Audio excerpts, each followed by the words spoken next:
All right, part two. So I referred to something in the very video I just did. I want to share with you this experience. It was years ago, and it was before I bought my very first house after my divorce. And the Lord had shown me and told me that I was going to be able to buy my own house. As a new single mom, my babies was like 18 months and 4 months. And then that was right at the time that I was divorced. So then a few years later, I bought my first house by myself. And the Lord had reassured me that I could buy the house. So what I did, and this kind of goes back to the video I just did, thinking that I have to add to what God said in order to activate. Only thing you need to, if anything, you need to activate your faith. And some stuff, even if you don't believe, He gonna do it just because He said it. So God had told me that He was gonna bless me to buy a house. So I decided I was gonna catch my pastor, because my pastor is he's a touchable person, meaning, after church, he hangs around sometimes and speak to people. You get to say something to him, whatever. So I decided I was going to run to the pastor after church and tell him, God told me I can buy a house, so I just want you to pray with me that everything works out. That's what I was going to say to my pastor. God told me I can buy a house, and I just want you to be praying for me that everything works out. After church, my pastor is a very friendly pastor. He walks through the hall fast, sometimes waving. Sometimes if he don't have time, he'll just be walking and waving and smiling. And guess what he did that day? Walking and waving and smiling. And I was trying to catch up with him. And he was going, he had somewhere he had to be. And then when I knew I wasn't going to catch up with him, I was walking down the stairs going out the building. And the Holy Ghost told me, when I tell you I'm going to do something, I don't need you to talk to the bishop, a prayer partner, or nobody, and ask them to help you pray that I do what I told you I'm going to do. He said, when I said it, it happened when I said it. It's a done deal. I don't need nobody else to pray to make sure I do what I told you I'm going to do. Can you say red check mark? So going back to Isaiah 55:11, he don't need no help from you when he tell you what he gonna do for you. He didn't need you to go call no committee and pull no prayer partners together.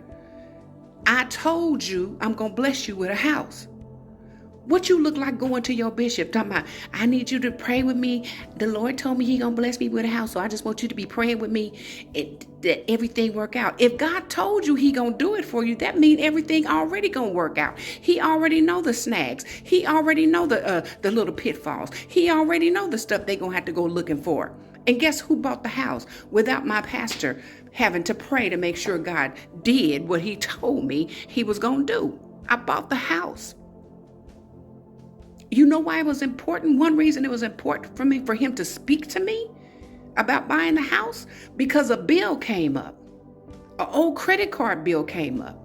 And they were looking for me to give them the information that they needed from whoever owned it, right? But the bill was so old, it had gone into collection.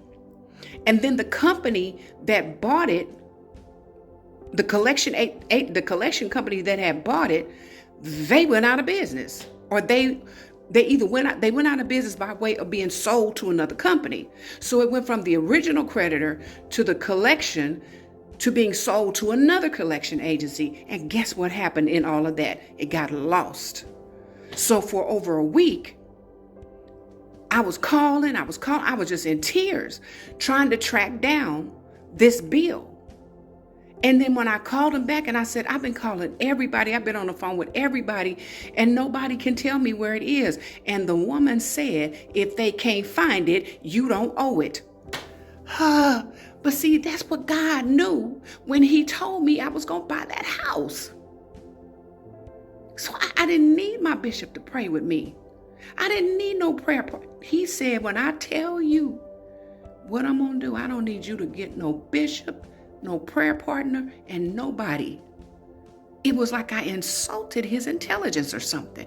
I ain't never had to have him talk to me like that again. Not about nothing like that.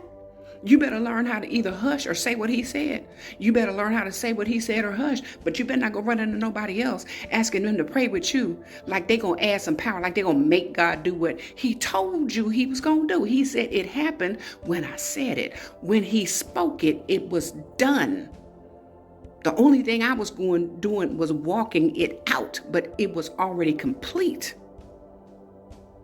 And I'm learning this, and the more this stuff becomes a part of my flesh and bones, the more I see that sometimes we talk real good, we praise real loud, we shout, we do real good in that atmosphere.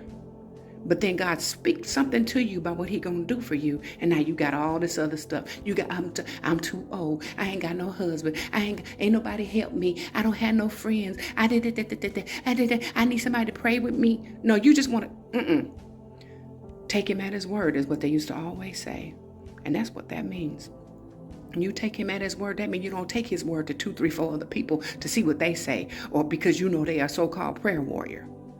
Take him at his word. Take his word and run with it. That's what I wanted to share. Thank God for the power outage today. See y'all later.